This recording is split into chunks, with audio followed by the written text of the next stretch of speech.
My name is David Stone. That's the first thing you need to know. Not that it matters much now, not with the smell of the thing still clinging to the lining of my coat. I'm currently stuck in a jam the size of a Ford pickup truck, and if I'm honest, I'm running out of road. It all started 5 years ago, right here in Juniper Creek, Maine. We're not talking Jerusalem's Lot, but things go dark enough when the sun dips behind the ridge. My next-door neighbor, Frank Miller, we always called him Frank, never Francis, came over one sodden Tuesday morning, face the color of wet newsprint. He told us his 14-year-old boy, Billy, was gone. Vanished. Poof. The story was everywhere. The paper, the TV, even the state troopers poked around, looking grim and official. My wife, Sarah, and I felt that deep, cold ache you get when a kid disappears. We offered everything: casseroles, a listening ear, the promise of driving all night if they needed it. Years passed. The poster faded on the utility pole down by the corner store. The assumption, silent and heavy as a coffin lid, was that Billy had finally stopped running. We never had the guts to ask Frank or his wife, Janet, if a body had ever surfaced. Better to let the quiet do the work. We still did the occasional summer barbecue. Frank and Janet weren't the same. Who could be? Janet was a ghost in her own skin, all quiet nods and reserved smiles. Frank was jumpy, like a guy waiting for a lightning strike. Awkward, nervous. You put it down to grief. You had to. Then came last week. The air was thick and sweet with the coming summer. I was wrestling the green bin to the curb when Frank shuffled up. He looked like he hadn't slept since the Clinton administration. "Dave," he mumbled, clearing his throat, I need to borrow your shovel." I didn't even hesitate. Frank's a neighbor. Neighbors help. I fetched my best one, the one with the tough hickory handle. I didn't ask. He just needed to do some yard work, he said. Said he'd have it back by morning. He disappeared around the corner of his clapboard house and into the backyard. I went back inside. Sarah was watching TV. I happened to wander past the upstairs guest room, the one with the clear sight line into the Miller's yard, and there he was, Frank, all 56 years of him, wrestling with the earth. He was digging a hole. A big one. The kind you dig when you're planting a small tree or... well, you try not to finish the thought. He was struggling, pausing to wipe sweat off his pale forehead. Hell, I thought, I should help him. I grabbed my second-best shovel and went out. I stepped through the gap in the hedge and called his name. He looked up. He dropped my good shovel. It clattered against a rock. His face went from pale to chalk white, eyes wide like a cornered raccoon. He scrambled over to me, hands flapping. No, Dave, I got it. Please, just leave it be." His voice was a strangled gasp. "What in God's name is wrong with you, Frank?" I asked, stung by the sheer bizarre fear radiating off him. "I will not allow you to use that shovel in my backyard," he hissed. And then he actually pointed at my gate like I was a stray mutt he was shooing away. I was so blindsided, so thrown off by the raw edge of his panic, that I just turned and walked back into my house without a word. But the seed was planted, and when a seed like that is planted, you have to watch it grow. I went upstairs, back to the guest room window, the voyeur's vantage. He was back at it, digging for another 30 minutes until the hole looked deep enough to swallow a respectable grave marker. Then he stopped. He stood up, hands on his hips, and started scanning, slow, deliberate sweeps. Up at the rooftops, across to the neighboring windows, checking, making sure the world was blind. And then, before I could think to duck, his eyes fixed right on my window, on me. All I could do was casually back away like a man looking for a sock, not a secret. He was up to something. I knew it in my gut, that cold, clenching certainty that settles in your stomach like undigested guilt. I watched the yard off and on until dusk. No more digging. He knew I'd seen him. He was waiting for the dark. I was exactly right. At 1:30 a.m., I woke up to the unmistakable chunk of steel hitting earth. He hadn't bothered to be quiet. Maybe he wanted the sound to carry, to serve as a warning. It was too black to see clearly from the window. I slipped out of bed, careful not to wake Sarah. I pulled on a pair of jeans and a dark shirt. Silent. Invisible. I crept to the fence line in my backyard and peered over. There was Frank, illuminated by the sickly yellow glow of a security light from a house 2 doors down. He was in the hole now, scraping something out. Then he went back inside. A moment of pure, blinding opportunity. I vaulted the low fence, hit the dirt running, and skidded to a stop at the edge of the hole. I dropped to my knees, breathing hard, heart hammering against my ribs like a fist. The moonlight, God bless the moon, showed me the bottom, the loose dirt, and right in the center, protruding from the dark, moist earth, was a tiny, slick corner of black plastic, like a heavy-duty garbage bag. I looked at his back door, looked at the bag. The thought, sharp and terrible, stabbed through me. Billy. I looked at his back door again, looked at the bag. I stood up, stumbled backward, and scrambled over the fence back into my own yard. It was a good thing. Seconds later, Frank stepped back out, but he didn't go to the hole. He walked around to the far side of his house and vanished. I got back into bed, trying to pretend the night hadn't happened, trying to pretend the smell of turned earth wasn't still on my hands. The next morning, I went straight to the window. The hole was gone, patched. The earth looked fresh, but it was flat, tamped down.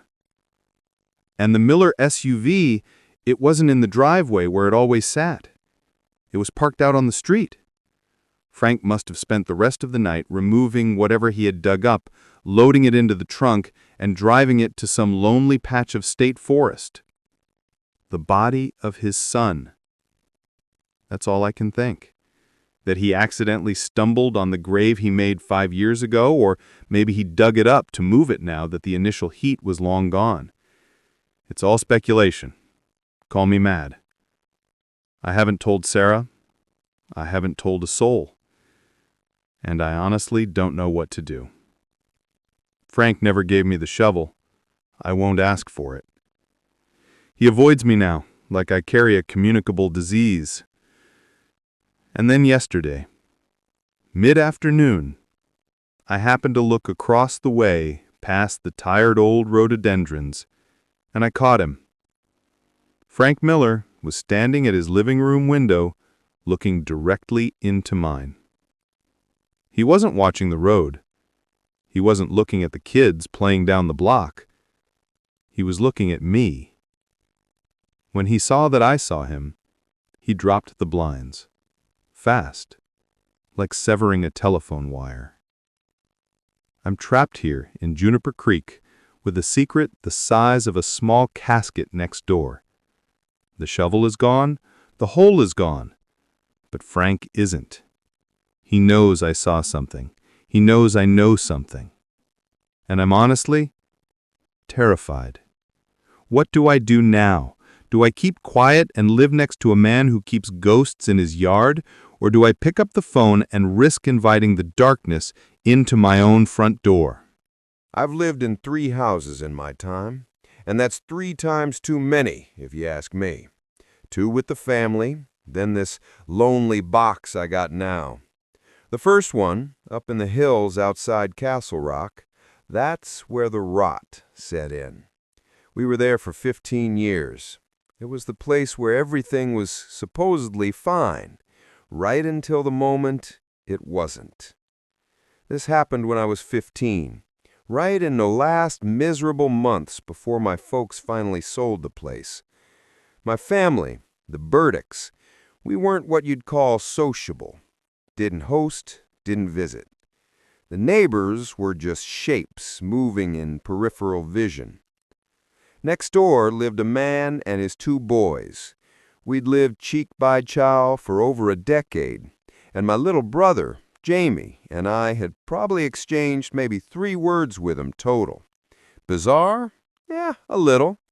But we knew their names, Caleb and Danny. Names you wouldn't forget, especially later. One gray afternoon, Jamie, who was 10 then, and I were out in the oil-stained driveway doing a sloppy game of 2-on-0 basketball. Then one of the boys, Danny, comes strolling over, just walks right up and stops the game. He was my age, 15 maybe, skinny, with hair that looked perpetually damp and eyes that were too watchful. He started the conversation right off with the knife blade. "Heard you Burdick boys are skipping town. Moving, huh?" I did the talking. I was the older one, the one who had to hold the whole broken thing together. Danny, he didn't say much, but he listened, and that listening felt heavy, like wet wool. By the end of it, he had an invite for me. He and Caleb were going down to the river, into the woods off Hemlock Road, to shoot the BBs the next day. It was a Saturday. I was bored silly, and I said yes. Jamie, my little shadow, piped up asking if he could tag along. Danny looked him over, shrugged, and said, "Yeah, sure." Then he walked back across the yard without another glance. The next day, just as the sun was starting to get tired, Caleb and Danny rang the bell. We were quick, because Mom and Dad definitely didn't need to know we were going off with the weird neighbor kids to play with pellet guns. Walking down the sidewalk with them was like being led by 2 miniature soldiers. Caleb and Danny were decked out in full camouflage gear, their faces grim, and Danny was hauling a heavy canvas duffel bag. The sheer seriousness of it made Jamie and me catch each other's eyes, trying hard not to snicker. It was almost a joke. Almost. We got to the woods. It was quiet. They were kids of few words, all right. The duffel bag hit the leaf litter with a thud. Danny unzipped it.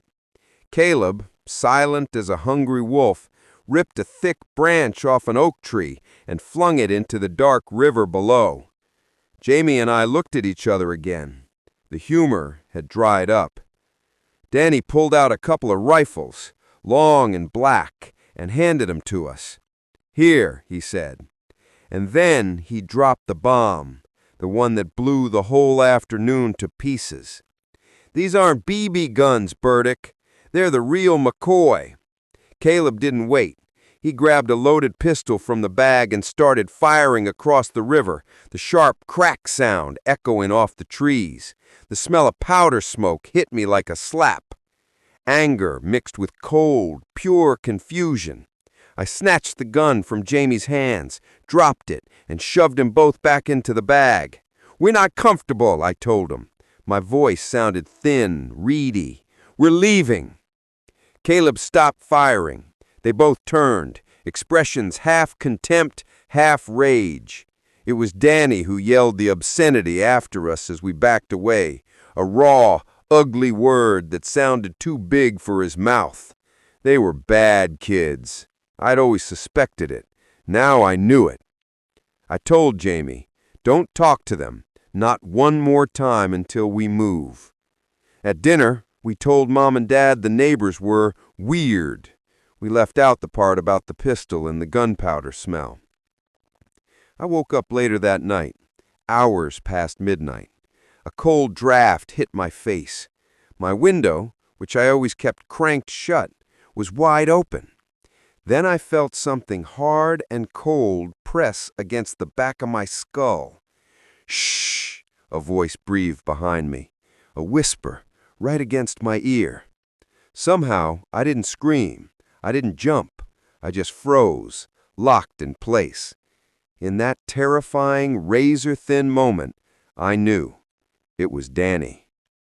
He told me, his voice a dry, rasping sound, that if I ever breathed the word about the guns, or the river, or this midnight visit to anyone, especially his old man, I would come back. He promised to kill me and my whole family. A calm, certain promise. I managed to choke out a quiet, shaky, "Okay." He gave my head a final hard shove with the barrel of the gun. The metallic click of the pistol was the last thing I heard before he slipped back out the window. Every night after that, for months, right up until the day we moved, I would catch them, Caleb or Danny, standing at one particular upstairs window of their house, just standing there looking into either my room or Jamie's. Their behavior got stranger as the moving date got closer. A week before we left, a rock hit my glass at 1 a.m.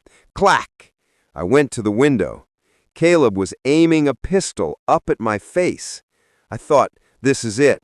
This is how it ends. I dove for the floor, expecting the roar and the shattering.